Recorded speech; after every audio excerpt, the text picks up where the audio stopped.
Hello and welcome to my channel. If you're new here, my name is Brittany and I am here to tell you about my total thyroidectomy and right neck dissection story.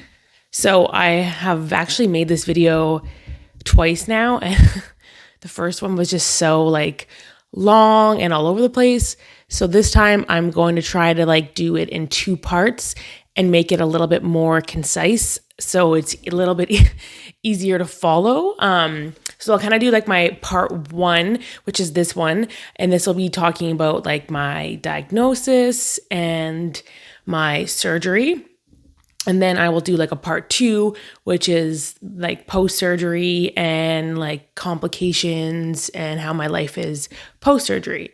So yeah, follow along if you want to know more about this. The reason why I actually wanted to make videos on this was because when I was researching it, there wasn't a lot of videos at all about this. And in my particular case, it was a little bit different than people getting it removed from Hashimoto's or Graves' disease.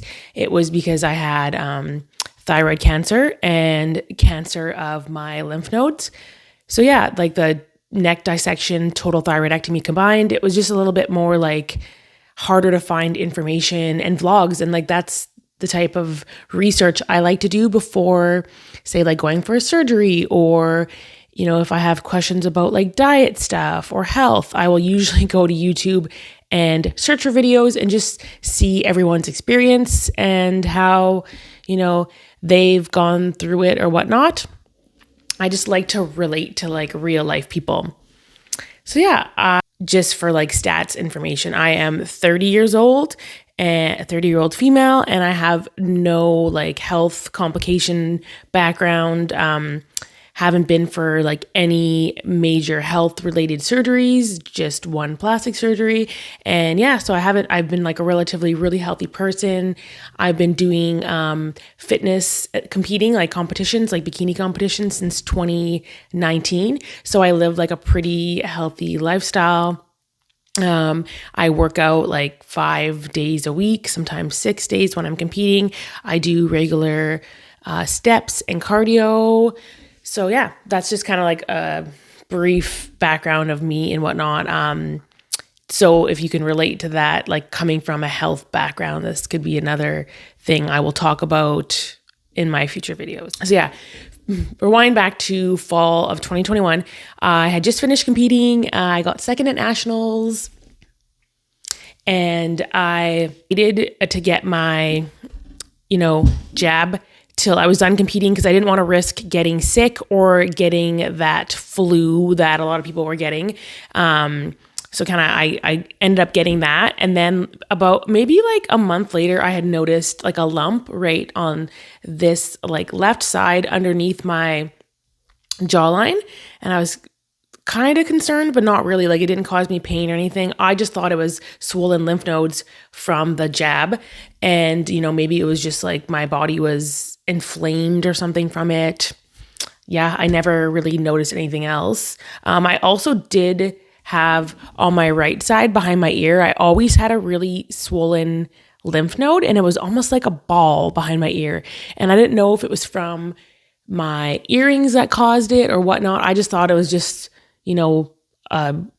something from the earrings that was caused most of my life. I don't know how many years I had that for, but I did notice it in the last 5 to 10 years I've had that lump behind my ear. So didn't think anything of it, but I kept putting it off. And I knew I had this lump in my throat. And fast forward to spring 2022 of this year, my boyfriend and I decided that we would be moving from Calgary to Fort McMurray.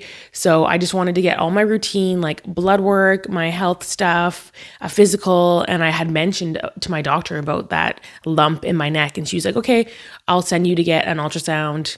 It'll be quick, easy kind of thing. And we can just go from there. So within a week or two, I was luckily in to get that done. They ultrasounded it. And the ultrasound tech kind of was like, oh, that's nothing to worry about. That's your subannular gland. I don't even know how to say it. But yeah, she just said it was a gland. But then she kind of was being all quiet and like whispery, because she was also with a student and she was really focusing on the right side of my like thyroid and neck, and she was taking a lot of screen images on it. And she just said she did notice a nodule, whether it was a cyst or whatnot, on my thyroid. So she said I shouldn't be concerned about the gland, but there was a nodule on my thyroid. So they booked me in the following week to get a biopsy done on that. And the doctor who did it was really good. Honestly, I did not feel a thing. People were like, oh my God, I can't believe you got a biopsy. Isn't that painful? No, like he literally gave me lidocaine, like a lot of injections of lidocaine. And then he biopsied some lymph nodes and then the mass on my thyroid. The only weird part about the lidocaine was I was laying down, so I could feel the lidocaine almost like creeping into my face, and I had to go to work that day. So yeah, it was just the weirdest feeling because I almost felt like I was at the dentist and I had like a numb face after that. But yeah, I had no pain. I had no bruising. The doctor was amazing. And then I want to say within like a week or two of that, I got a phone call from my family doc, and she just was like, yeah, so I want to see you in about your test results. And right away I was just like, oh, that's kind of sketchy. And at this point, I didn't tell anyone. Like, I think I told my boyfriend I was going for this, but I hadn't really talked to anyone about any of this. So yeah, I went in to see her and she said I have thyroid cancer, unfortunately, and it is in the lymph nodes and in the thyroid, and that she did have a lot of patients that she treats that had gone through this surgery, and it wasn't a huge, I wouldn't say she said it wasn't a huge deal, but she just said it's very common and you have a good likelihood of surviving this type of cancer. And the type of cancer I have was, I can never say it, papillary. I'll write it in the video here, but yeah, so that was the type of cancer I had. So yeah, she just was like, you know what, we're going to get you through this. And she's like, I know you're moving, so this is a lot to deal with while moving, but if we can get you in for surgery ASAP, I would really want a rush on that. So I want to say that was like March 27th, and I was in to see a ENT, ears, nose, and throat specialist within a month, maybe. Like it was pretty fast. So I had my consult with him, and yeah, he was just like, you know, I explained my life story, that I'm like a healthy, fit, young individual, and I got along really well with him. He kind of told me like, this won't really impact my life a lot. We'll just get all the cancer out, and like I'll have to do like a radiation treatment after. It usually is what happens, and then you should be able to live your life normally. It's like a very curable cancer. Yeah, he didn't really give me any like super crazy things. He just said that there is some complications to the surgery, which I will kind of touch on in part 2 of this video.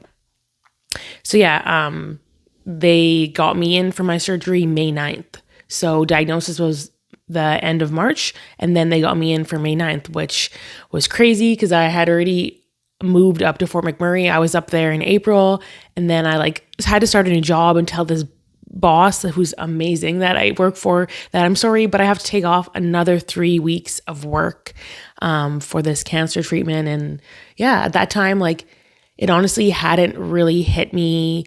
I was like back in like March when I found out about it, I was prepping for a bodybuilding show in spring. So it was just really kind of threw me off my routine, off course. I am a very like type A routine person, and I love competing and prepping and that sort of stuff. So like having all this thrown at me, it was just kind of like, whoa, like what is going on? But I did say that I really kept to my routine, and I even though I knew I wasn't competing, I still kept working out. I still kept doing all that because, you know, that's just been my life for the last 10 years. So like when it comes to working out every day. So yeah, I didn't really change my everyday routine, and I knew going into surgery that like, cause I've had a prior like surgery when it came to my breast augmentation, that after surgery, you won't really be able to move as much as you usually do. So I wanted to be like in pretty good shape, I'd say, like going into my surgery kind of thing. And then at that time, like it didn't really hit me that I didn't really identify as someone with cancer. It was just like kind of like a weird, like floating time that passed by, and I didn't really like think twice. It just was kind of like, oh gosh, okay, I'll be off work and then I have to fly into Calgary and then stay there for a while. And yeah, it just was more an inconvenience to me than anything at that time in my life. So May rolled around and I flew into Calgary for my surgery, and I was having dinner the night before at my brother's house, and they gave me a phone call saying that my anesthesiologist had the vid, and there might not be an anesthesiologist available for my surgery, which was, oh God, someone I traveled. It's about an 8-hour drive or like an hour flight. So it's about 700 kilometers or so, give or take, from Calgary to Fort McMurray. So I had traveled in all this way. I had booked all this time off work for the surgery, and for them to say that it might not happen due to not having an anesthesiologist, I was just like, oh, this can't be happening. But they still said show up like the next morning at bright and early 7, make sure you don't eat anything, and then we'll go from there. So I proceeded on that morning like I was going for surgery. I showed up. My mom, she took me in and she stayed with me for a bit. And we just waited, I guess. I was all gowned up, starving, waiting, chilling in like I think it's like the surgery admittance. It's like you're still like in a bed with your gown on and everything, waiting to go in. But we just were hanging out there for a while. I took a little nap while I was waiting because I was so hungry. And then actually a research student came around and talked to me, and she asked if I wanted to donate I think that was the word, but she wanted to know if I wanted to be part of a research study for my thyroid. So they were researching people's thyroids post thyroidectomy and just try to better their knowledge through the future to see, what causes thyroid cancer and whatnot. So of course I was just like, yeah, go ahead. I don't need that thyroid once it's out of me. Study it all you want. And yeah, I signed it away, and I was patient, whatever XY, or I would be known in that study as whatever patient that was. And I don't think they'll ever call me regarding anything. They wouldn't say, but she just said that they use it to gather more information. So I thought that was kind of cool about my surgery. If that helps someone else in the future with thyroid cancer, I am, happy to say that they got to use my thyroid. So yeah, they finally, I think it was like 11 a.m. They came around, they're like, okay, we're finally ready for you. Dr. Chandarana was allowed to pick one surgery for today, and he chose you, which I was so, so thankful for. And, maybe it was a variety of reasons, but and traveling in all that way, but I'm very, very thankful he chose me. And the whole experience, going down to surgery was great. I had I think he was a resident anesthesiologist, kind of come talk to me first. And he was a younger guy, very down to earth. And he kind of just calmed my nerves and was like, how are you feeling? We're going to be doing this. I'm going to give you this, yada, yada. And then my surgeon came around and talked to me, and he just asked me how I was doing. And I said, good, I'm glad it's getting over with. And yeah, it's just kind of a weird experience because you get wheeled into the surgery room, and then they're like, okay, get on the bed now. So you just literally walk onto the bed, and then they strap you down, basically. I'm pretty sure they strapped me down while I was still awake. But yeah, and then I kind of got to meet some of the nurses that were in the room, and then there was the resident anesthesiologist and the anesthesiologist, and my doctor or my surgeon was there. So yeah, it was just kind of good experience. But the nurse who put my gas mask on, literally I felt so claustrophobic because she just shoved it on my face, and I felt like I could not breathe. So I was kind of doing this thing, and the anesthesiologist was like, are you okay? And he's like, take it off her. So they lifted it off, and he's like, are you okay? And I'm like, I feel like I can't breathe. He's like, okay. So then she loosened it a little bit, so I actually felt like I could breathe. And then that was it. I was out. Don't remember anything. I think my surgery was about 3 hours long. I woke up in recovery, and I did feel kind of loopy. If anyone's woken up from surgery, it's just kind of a weird experience. You kind of feel like you're there, but not there. And surprisingly, I wasn't I think because of all the pain meds that were in my body, I didn't really feel like in pain or anything at all. They wheeled me up to the ward I was in, which was like ears, nose, and throat, and like burns and plastic surgery. That's kind of where I was in the hospital. And I had my own room that night. Luckily, my family, like my mom and my sister, were there to greet me because I think I was only allowed 2 guests. And yeah, I can't remember. Yeah, I think I wanted to see what my incision and scar looked like. And if you guys can see from here, I was cut from here all the way up to the back of my ear. So yeah, I do have quite a decent scar. And at that time after surgery, like I did not notice anything. Like I said, the painkillers were still there. I was in all good spirits. I hadn't eaten for a while. So I think my sister brought me a Starbucks, which I really wanted. And she brought me a protein shake that we get from this like local supplement store in town. So she brought me one of those too. So it was kind of nice to be like greeted with family and whatnot. At that point, getting out of surgery, I was hoping to only be there for like 2 nights. That's what they told me initially. It would be like 2 nights, easy in and out. And yeah, I did have drainage tubes. So I was supposed to wait, until the drainage tubes were also clear. I do have 2 scars right now from my drainage tubes. They're kind of like on my collarbone. And they still haven't really gone away or anything. I'm hoping that they'll fade with like my scar fading. Cause yeah, the drainage tubes were kind of gross. How can I say my experience was? It was good, but it was definitely like there was a little bit more like complications more than I expected. When they take out your thyroid gland, there is a chance that they can, I don't want to say nick your parathyroid glands, but they can disrupt your parathyroid glands, and they try to keep most of them intact. Where in my case, I think they are intact, but they kind of got shocked a little bit. So they weren't producing as much calcium as what my body needed. So I was severely low calcium, which causes a lot of like other side effects, which I didn't know, like numb hands and feet, really lethargic, tingliness in my hands and feet, tingliness in my face and my lips. What else was it? There was a significant amount of like side effects that you wouldn't guess was from low calcium, but yeah, I definitely felt them. And I ended up being in the hospital for 5 nights post surgery. So it was a little bit like, yeah, it was kind of frustrating because obviously like I'm young and like usually quite healthy and active. So I just did not want to be like laying in a bed all day. And also when your calcium levels are that low, they come around and do blood work on you like every 4 or 5 hours, I believe it was. So I was like being poked and prodded like all the time, woke it up, low blood pressure is also a side effect of low calcium, I believe. Because I remember like my blood pressure was quite low getting that done. And then they also do this other test where they like tap your face like right here to see if you're low calcium, because it will like your lip will twitch. And then they also like cut off the circulation in your arm with the blood pressure thing that goes around your arm. And then you'll get like your hand will just cramp right up.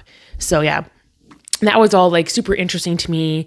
I had a very interesting room partner after I was moved from my single room into like a shared room that had also shared bathrooms with the other sides. That was a little bit interesting. So yeah, just go to say I did not really want to be there. Also, the weirdest thing with they put you on Synthroid right away, and then it says not to have like dairy with Synthroid. And because of my low calcium, the hospital kept giving me like dairy, which I don't usually eat. So they were giving me like yogurts and milk. Yeah. So needless to say, my mom like brought me food. I had like a kettle and I was making like chia seeds and oatmeal with protein powder in it for my breakfasts. And I would go for walks like around the hospital and try to go get lunch. But I will say like, and I don't know if it was because of the mask situation in the hospital or if it was just because of like having a surgery and total, but I did have some episodes like where I felt like I couldn't breathe. And obviously like getting your thyroid taken out, there's going to be like a lot of pressure on your throat. So I did feel like there's sometimes where I'd be like, and I like felt like I was wheezing and I couldn't catch my breath. So I remember there's one time I went to the cafeteria with my room partner. Me and her like walked down, and then I like thought like I couldn't catch my breath, and she like had to like rip my mask off me and like tell me to breathe, because it just was like, it was weird. And I also had a lot of phlegm post-surgery, and like an extreme amount of phlegm. Like I felt like I was clearing my throat all the time. And I felt like it was almost like I had to like hork out like phlegm out of my throat. Yeah. Such a weird, yeah. And I don't know also if, because I was in the hospital, maybe I did get some sort of cold or flu, or like it felt like I had a chest infection. So yeah, it definitely like wasn't a fun time in the hospital for me, but light was coming at the end of the tunnel, because eventually my calcium levels did come back up. And I kind of want to touch on another thing, is like really listen to your body, because I obviously wasn't going to the bathroom very well after my surgery. I don't know if that's too much information, but when they put you on like painkillers and stuff, it usually will like block you up. Also, when you're like not moving as much as you usually do, when you're not like with your daily routine, that can also cause like bowel disturbances. So I wasn't really going to the bathroom regularly. And then they were like pumping me with a ton of calcium pills. And I believed it had to do with an absorption issue where I wasn't absorbing the calcium. So I just kept telling them like, I need my magnesium, because my magnesium usually helps me go to the washroom. I need they even gave me like laxatives. Nothing really worked. But my aunt's sister is like, I wouldn't say naturopath, but she has like a natural store. And I reached out to her and she said, take chlorophyll. So the nurses were kind of hesitant on letting me take anything, but I just ended up, my mom brought it in for me and I took it. I think this was like the day or two before I left the hospital, and I drank a bunch of it. And what it did was it cleared my system right out. And then guess what? My calcium levels came back up high enough. They were just high enough that I was able to go home, but they did send me home with a hefty dose of calcium. So I think I was taking like 3 pills in the morning, 3 pills at noon, 3 pills at night. Like it was insane, which is weird though, because like also when you're taking Synthroid, it says do not take calcium within like 4 hours around your Synthroid. So yeah, but touching back on the Synthroid dose they gave me too, the doctor did tell me that my body would still have natural thyroid like flowing like thyroid hormone in my body for up to 6 weeks post-surgery. So that was something that was cool that I didn't know. And I guess like when they take it out of you, they almost like squeeze it, and they squeeze all the thyroid hormone out of the thyroid, and it kind of goes into your bloodstream. So I was told that like if I had any like side effects, if my dose wasn't working, I wouldn't see that until like 6 weeks. So yeah, that kind of summed up my total thyroidectomy part 1, and that was my surgery journey, my diagnosis, and then I'm going to link my part 2 video, which I will talk about like complications and post-surgery. Thanks for watching, and if you like this video, like and subscribe, because I will be talking more about this topic in the future. Thank you.